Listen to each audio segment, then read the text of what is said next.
bulshada ku dhaqan deegaanada Geelokor Biyoole Laaleys Burca Kibir ayaa si weyn ugu dabaaldegay xisbiga mucaaradka ee wadani waxayna muujiyeen taageerada iyo cudurda uu ku leeyahay deegaanadan hoos yimaada gobolka Saaxil mas'uuliyiin heer gobol oo ka tirsan xisbiga wadani oo iyagu goobahaasi booqday isla markaana soo indheeyay waxa ay kula dardaarmeen bulshada ku dhaqan deegaanadaasi inay ka fogaadaan qabiilka iyo qabyaalada waxayna yiraahdeen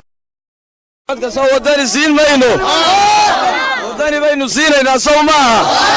waxa la leeyahay sheegaan iyo waxba laga sheekeynayaa sheegaan maanta wadanku sheegaan uma baahna wax qabad buu baahan yahay isbedelkaasaynu dhinaceena ka qaadanayna dalku abtirsiime iyo qabyaaladu ma baahna qabyaaladu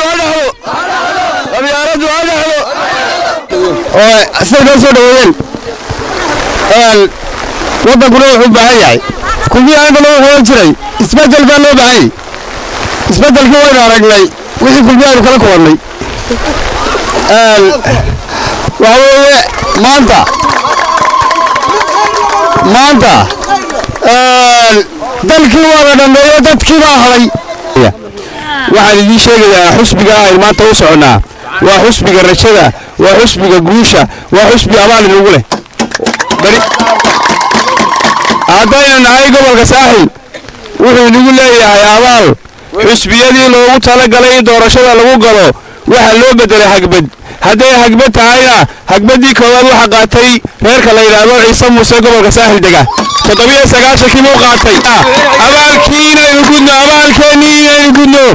nin abaal gudi waayo abaalkii baynu gudaynaa asaan billahi maanta fartiina ku aarsada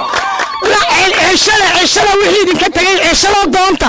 فرتين أنا كوارثة تعزان بالله عليه. وعبد الرشيد مبارك عبد الرشيد سول تلفزيون عالم الصومال كيبل مقالة بربراء.